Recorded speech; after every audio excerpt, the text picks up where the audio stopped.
Et salut à tous les amis, salut, bienvenue pour la dernière de la saison. Là, on peut le dire, c'est la vraie dernière. Mes coups de cœur. Alors moi, j'ai pas mis forcément que des joueurs. Oui, ça pouvait être plein de choses, hein. Donc j'ai mis Mancini et l'Italie, quoi. Mais Mancini qui représente bien ça pour le travail monstrueux et d'avoir redonné vie à cette équipe d'Italie. Voilà, on l'a dit, hein, pour tout le monde, c'est une victoire méritée en 7 euros. Donc les travaux ont été monstrueux. Donc grand respect pour ce grand monsieur du football. Voilà, il connaît très bien le foot et il l'a montré Mm. une fois de plus. Donc vraiment équipe très plaisante à voir jouer et victoire totalement méritée. J'ai mis en top les petites équipes aussi dans cet Euro, au sens large, parce qu'il y a des nations qu'on n'attendait peut-être pas forcément et je trouve qu'on essayé de proposer quelque chose. C'est pas forcément, les petites nations qu'on déçu, au contraire. Voilà, ça a essayé de jouer et cetera, donc il y a des petites équipes comme ça, surprises, qui ont fait plaisir et puis, bah, j'ai mis le Danemark aussi. Voilà, encore une fois, pour tout ce qui s'est passé, c'était une des belles équipes de cet Euro et moi, ils m'ont fait plaisir, jusqu'au bout. Voilà, finalement, ils perdent de peu face aux Anglais et ils étaient pas loin de récidiver et de regagner un Euro. Ça Mm. aurait été incroyable après leur Euro qu'ils avaient pris quand ils étaient en vacances, un peu plus tôt et qu'on les appelle pour, venir participer donc voilà, c'était une équipe, assez emballante. Premier flop, les grosses nations. Il y a eu beaucoup d'équipes éliminées, très tôt dans cette compétition. Je pense à Groupe F. l'Allemagne, bon, ils ont joué Angleterre. Pays-Bas. Je pense aux Pays-Bas, même la Belgique, même la France. Je parle en termes de jeu et cetera et même l'Angleterre au final, ils vont en finale, mais je trouve que le jeu proposé par les grosses nations n'a pas toujours été incroyable et il y a eu beaucoup de déceptions. On reste sur notre faim sur beaucoup d'équipes et c'est aussi pour ça qu'il y en a beaucoup qui se sont fait éliminer très tôt dans cette compétition et c'est vrai qu'on pense à l'équipe de France et je rejoins Didier Deschamps tout à l'heure ce que vous avez dit où je l'ai jamais vu comme ça, il a perdu complètement le fil. On parlait d'harmonie de groupe, c'est peut-être ça aussi la clé pour aller au bout d'une compétition et c'était pas présent en tout cas, Mm. dans cette équipe de France, on l'a bien compris. Donc je dirais les grosses nations. Le public, une honte absolue.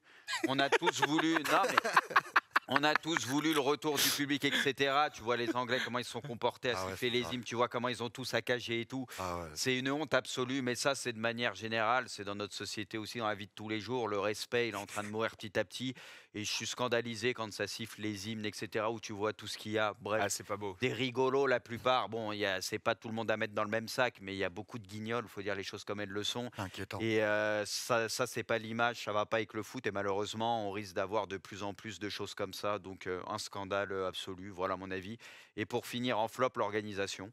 Voilà, c'est ce que vous avez dit, les 11 pays et cetera, c'était une blague. C'était pas le moment de faire ça en plus avec la crise sanitaire et ça a avantagé, pas mal de pays par rapport à d'autres.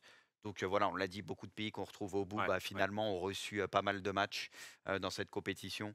Donc forcément, ça avantageait, donc voilà. Voici mon 11. Bon, la compo, les autres, j'aurais pu les mettre plus haut. Voilà, bon, Donnarumma dans les buts, il y a pas de doute, il était très bon. Il y a Schmeichel aussi qui a été bon, il y en a d'autres, mais Donnarumma très, très bon. Bonucci, comme je l'ai dit, je l'ai trouvé impeccable pendant tout cet Euro.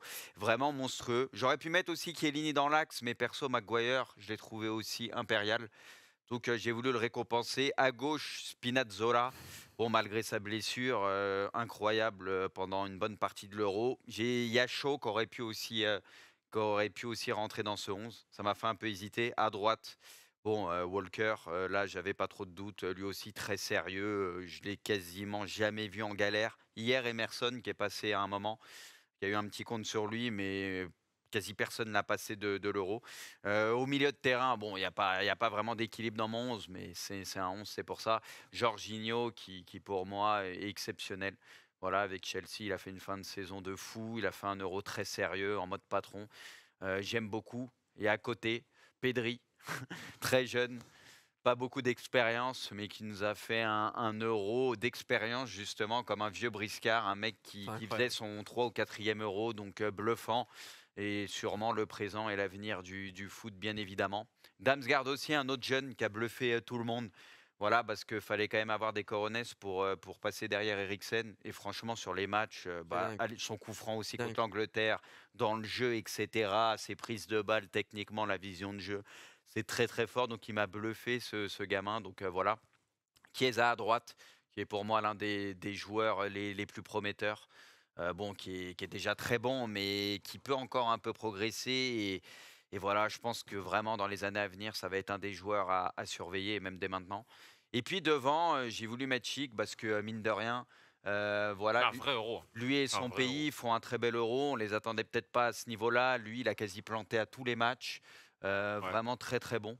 Donc il m'a impressionné et j'ai voulu le récompenser. Et puis aussi Sterling. Sterling qui dans une équipe anglaise pas toujours ultra joueuse. L'étincelle venait souvent de lui et pour moi ça a été le meilleur joueur anglais. Le meilleur joueur de cet euro selon chacun. On va commencer par Bruce. Tiens, Bruce, ton meilleur joueur sur cet euro. Bah, ça va peut-être en surprendre certains, mais je suis resté sur Sterling.